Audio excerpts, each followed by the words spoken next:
जे बिनि गेदेरथार अननायजों जोङो बे समखौहाय जोङो मोननो हादों। दा बे समाव आं गोबाव खालामाजासे जे दिनैनि जे प्रग्रामखौ आङो गुसुङैनो आङो आवगायनो सानदों। जोङो बे समावहाय गोथार बाइबेलनि मोनसे बाथ्राखौ फरायनानै लानि जे दिनैनि जे जायफ्रा गोदानै बिबानगिरि हिसाबै सायख'जाबाय जे बोसोरसेनि थाखाय दा बे गासै सायख'जानाय जायफोर बिबानगिरि बिसोरो इसोरजोंनो सायख'जानाय। दिनै इसोरनि हाबा मावनो मोननाया जोबोद खाफालनि बाथ्रा आरो दिनै जों बयबो बेवहाय थानाया साफ्रोमबो फुराना ख्रिस्टियान आरो बे साफ्रोमबो फुराना ख्रिस्टियान हिसाबै बेयाव थानाय साफ्रोमबो जे बिबानगिरि आरो बिबानगिरिफोर जे सोरगो रायजोआव थांनो होननानै जे थांखि लाखानाय बायदि दिनै बेबायदिनो दिनै बे मण्डलीखौ दैदेननायाव जे माखासे बिबानगिरिफोर नांगौ जानायाव जे इसोरानो दिनै बे मण्डलीखौ दैदेननो थाखाय जायफोर बिबानगिरिफोरखौ सायख'बाय जे पेरेन्ट कमिटि, महिला कमिटि आरो इयुथ कमिटिनि साफ्रोम दैदेनगिरिफोरखौ आसा खालामदों जे बिथांमोननि जे इसोरनि हाबा मावनायाव इसोरा गेदेरथार सहाय खालामदों जागायजेननायनिफ्राय जोबजासिम। आरो आङो बेखौनो बुंदों जे इसोरनि हाबा मावनो मोननाया जोबोद खाफालनि खोथा होननानै। दा जोङो गोथार बाइबेलखौ जोङो नायनि जहननि लिरनाय 9:4 जहननि 9:4 बेयाव बेबायदि लिरनाय दङ, जायहा आंखौ थिनहरदों जोङो बिनि हाबाखौ सान थानायावनो मावनांगौ, हरा सफैब्ला रावबो मावनो हानाय नङा होननानै। दा जोङो बेवहाय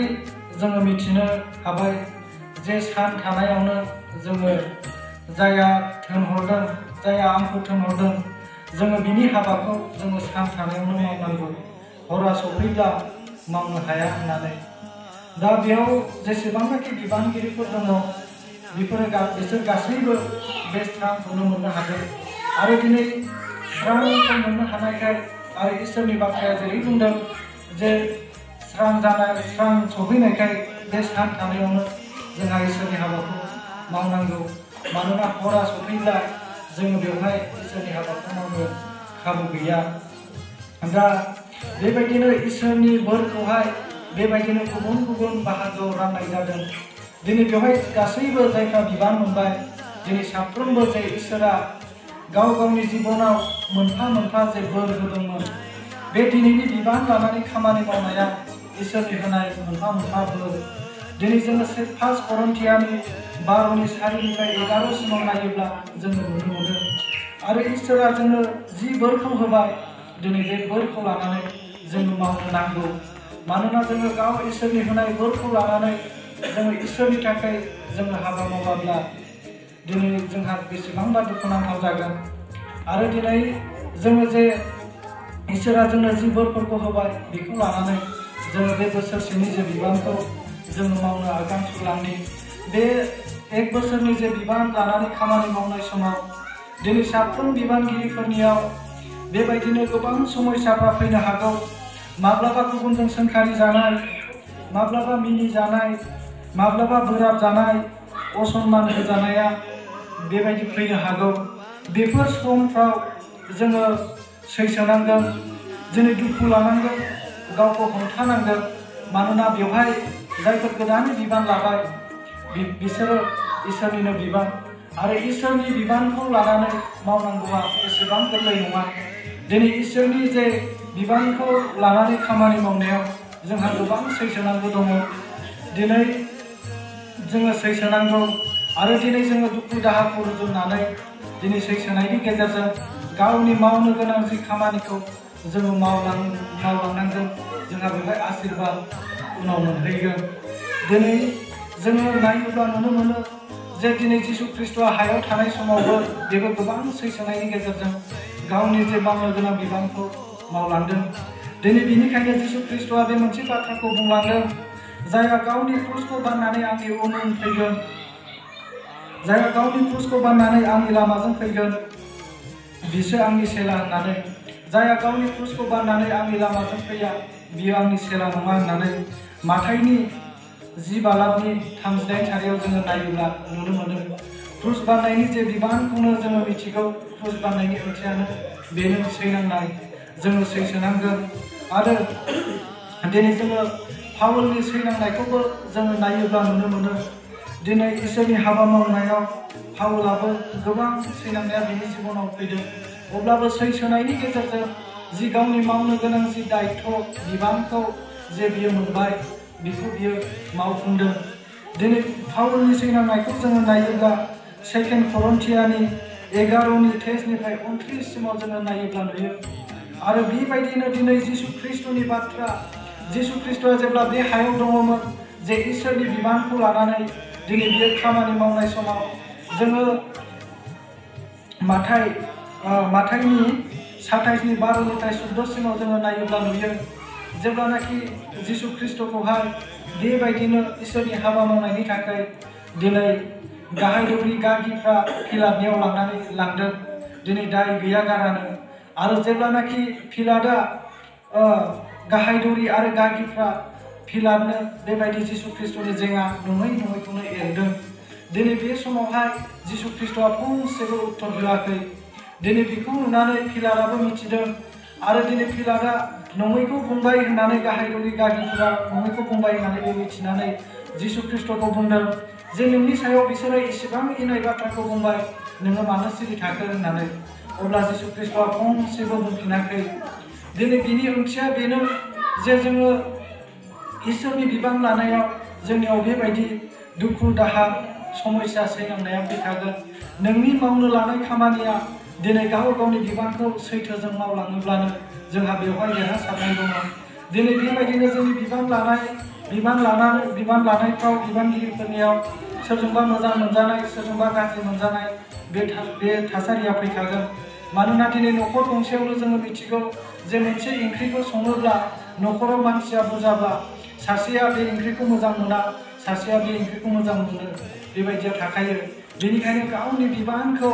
जे सैथोयै इसोरजों मोजां मोनजानाय बायदि जोङो मावलाङो आरो बे सैथोयै इसोरजों मोजां मोनजानाय बायदि बिबानखौ लानानै मावनायावहाय आशीर्बाद दङ बाइबेलाव बुंदों नोङो फोरबुनि थाखाय मावख्रुबनाय मोनफ्रोमाबो हलाय नङा होननानै दिनै फोरबुनि थाखाय मावख्रुबनाया दिनै हलाय नङा आरो दिनै संसाराव थानायावबो गावनि जिबनाव गावनि न'खराव गावनि गथ' गथायफोरनियाव आशीर्बाद मोनगोन आरो बेबायदि सोरगो रायजोआव जोङो जेब्ला सहैगोन अब्ला जोङो इसोरनि हाबा मावनायनि थाखाय जे बिबानखौ जोङो मोनगोन आरो बेबायदिनो जोङो फालकफोरनियाव नायोब्लाबो नुयो दिनै फालकआ दिनै जोङो बाइबेलनि बाथ्राखौ नायोब्ला लावखार होननानै जोङो मिथिनो हादों बेनिखायनो जहन्नि 10:11-12आवहाय बे बाथ्राखौ बुंनाय दङ गाहाम लावखारा मेन्दाफोरनि थाखाय गावनि जिउखौ होयो नाथाय थाखानि थाखायल' मावग्रा लेङा लख्रा फैनाय नुहुरब्लानो मेन्दाखौ गारनानै खारो होननानै जोङो साफ्रोम बिबानगिरिफ्रा जेन बेबायदि जाया जे इसोरा जि दायित्वखौ होबाय बे दायित्वखौ मावफुंजोबैयावनो जेन नागारा इसोरा जि दायित्व होबाय आरो दिनै जि इसोरनि सिगाङाव समायखिरा लागोन जे 1 बोसोरनि थाखाय जोङो बे बोसोरसेखौ जोङो जेन दायित्व लानानै मोजां मावो आरो बेबायदिनो दिनै इसोरनि हाबा मावग्राफोरखौ मदद होनांगौआबो साफ्रोम फोथायारिफोरनि बिबान बेनिखायनो जेन गावनि खामानि मावनायाव जेन बयबो इसोरनि मोखांखौ नायनानै आरो बेबायदिनो इसोरनि हाबाखौ दिनै थांखिनानै जेन गाहामै मावलाङो जे साफ्रोमनोबो बिबानखौ गुबुन गुबुनै होनाय जाबाय साफ्रोमबो बिबानखौ जे गावबागाव बिबानखौ गावबागाव दायित्व लानानै जों बयबो मोजाङै मावनायनि गेजेरजों इसोरजों हामजानाया जेन फैयो हामबायसै आं गोलाव रावजों आङो बुंबावनो सानाखिसै दिनै जायफोर गोदानै बिबान मोनबाय आङो साफ्रोमखौबो जे खावलायदों अननानै बयबो जेन हान्थु खरायो आरो जोङो बयबो गसंगोन फोथायारिफ्रा नोंथांमोननि थाखाय जोङो आर'ज खालामनानै जोङो होदों जे बे 1 बोसोरनि जे बिबान लानानै खामानि मावनायाव जेन इसोरा जेन बिसोरखौ हेफाजाब खालामो आरो इसोरनि हाबा मावनायाव दिनै बेबायदिनो गोबां हेफाजाब नांगौ दिनै गालातिया 5:22 बुंनाय गोथार जिउनि 9था फिथाइ बियो जोंनि बिबानगिरिफोरनाव थानांगौ दिनै बेनिखायनो नोंथांमोना बयबो फुराना ख्रिस्टियान दिनै बयबो नोंथांमोना मिथिगौ बेनिखायनो जेन सैसोनाय गुरै नरम दोरखार जानाय गंग्लायनाय आरो सैथो आखुथाया जों साफ्रोम बिबानगिरिफोरनियाव थायो जेन आङो बेखौनो खावलायनो थाबाय जोङो आरज खालामनानै होनि जेन साफ्रोम बिबानगिरिफोरखौ इसोरा दिनै बे जोबजासिम बिबान मावनायाव हेफाजाब खालामो आरो साफ्रोम बिबानगिरिफ्रा जे गोबां समस्या आनजाद फैयोब्लाबो जेन गावनि बिबानखौ दिनै मोजाङै मावफुंलांनो हानाय बायदि सैताना दिनै बे बिबान मावनायाव जेबो आनजाद लाबोनो हायै बायदि आरो गाज्रि दुष्ट मानसिया जेबो आनजाद लानो हायै बायदि जेन इसोरा गावनि अननायनि जे बोलोगोरा रैखाथिनि सिङाव दोननानै इसोरा बेबायदि गावनि बिबान लानानै खामानि मावनायाव दैदेनथों जों बयबो आरज खालामनानै जोंनि आखाइ दैखांनानै इसोरनि फारसे खावलायबाय बेखौबो आरज खालामनि बोलोगोरासिन गोथां अनसुला प्रभु जिसु आफा आं नोंखौ हामबाय होनदों आफा नोंनि गेदेर अननायजों बे समखौ आफा नों जोंनो होबाय प्रभु गोलाव समनिफ्राय जे आफा दिनै थांखि लानाय बादि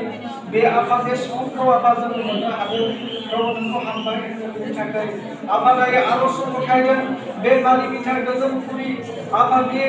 गिर्जाखौ दैदेनलांनो थाखाय जि आफा जाय बे गिर्जाखौ दैदेनलांनो थाखाय माखासे बिबानगिरिफोर नांगौ जाय बिबानगिरिफोरखौ आफा नोङो सायख'बाय आरो बेबायदिनो जाय बिबानगिरिफ्रा गाव गावनि आफा बेबायदि गावनि बिबानफोरखौ मावनो थाखाय बिसोरो थामथिम जाबाय प्रभु आफा बे साफ्रोमबो बिबानगिरिफ्रा जे गाव गावनि बिबानखौ प्रभु आफा नोंनि बोसोरनि सिङाव थानानै आफा बिसोरो मावफुंनो हायो आफा नों गिदिर हेफाजाब खालामदो आफा बे बिबानखौ लानानै खामानि मावनाय समाव बिसोरनि जिबनाव गोबां आनजाद समस्या खैफोद फैगोन अ आफा दिनै नोङो फोरोंदो आफा दिनै बेबायदि समस्या आनजादनिफ्राय माबोरै बारग'नो माबोरै बासायजानायखौ मोननो हागोन आरो नोंनि बिबानखौ लानानै खामानि मावनायाव आफा दिनै माबायदि मावोब्ला नोंजों हामजाजानाय दङ आशीर्बाद मोनगोन प्रभु आफा नोङो फोरोंदो नोङो रायज्लायदो अ आफा दिनै साफ्रोमबो व्यक्तिफ्रा जेन नोंनि अननायनि दारै नोंनि अननायनि जेबो गोरा रैखाथिनि बेंखननि सिङाव थानानै जेन गावनि बिबानखौ मोजाङै सामलायलांनो हायो प्रभु नों बेबायदि आशीर्बाद खालामदो प्रभु साफ्रोमबोनि जिबनाव नोंनि गियानखौ नों होदो आरो साफ्रोमबोनि जिबनाव जेन आफा गोथार जिउजों दैदेनजानाया थायो प्रभु नों हेफाजाब खालाम नोंनि बिबानखौ लानानै खामानि मावनायाव नोंनि हेफाजाब मदद नांगौ आफा दिनै प्रभु नों गिदिरथार हेफाजाब खालामदो आरो दिनैनिफ्राय लानानै आफा बेबायदिनो प्रभु जि समसिम आफा बे बिबाना थागोन बे समसिमाव नोंनि हेफाजाबा जेन थाबथायो आरो बेबायदिनो प्रभु बिसोरनि जिबन बिसोरनि न'खर बिसोरनि मण्डलियाव नोंनि गेदेरथार आशीर्बादखौ नों होफ्लायो आफा हामबायसै आफा गोलाव रावजों मा बिबावनो जेन नोंनि गेदेर आशीर्बाद बोरा आफा बे मण्डलि आरो बिबानगिरिफोरनियाव थाफ्लायथोंसै आं बिया सायावनि सिगां नों गासैखौबो मिथिगौ आफा हामबायसै आफा नोंनि गेदेर अननायजों बिसोरनि जिबनफोरखौ नोंनो लादो नोंनो लामा दिन्थिनानै नोंनो फोरोंदो आफा प्रभु जेरै सलमन राजाखौ नों फोरोंनाय बायदि आफा नों पेटरमोनखौ जेरै बाहायदोंमोन पावलमोनखौ जेरै बाहायदोंमोन बेबायदिनो आफा बे मण्डलियाव आफा नोंनि बिबान लानानै खामानि मावनायफ्राव नों बेबायदिनो आफा नोंनि हेफाजाबखौ मोनलांनो हानाय बायदि हामबायसै आफा गोलाव रावजों मा बिबावनो आंनि बे गुसुं आरज प्रभु नोंखौ हामबाय होननायजों गथायबाय जिसुनि नामाव आमेन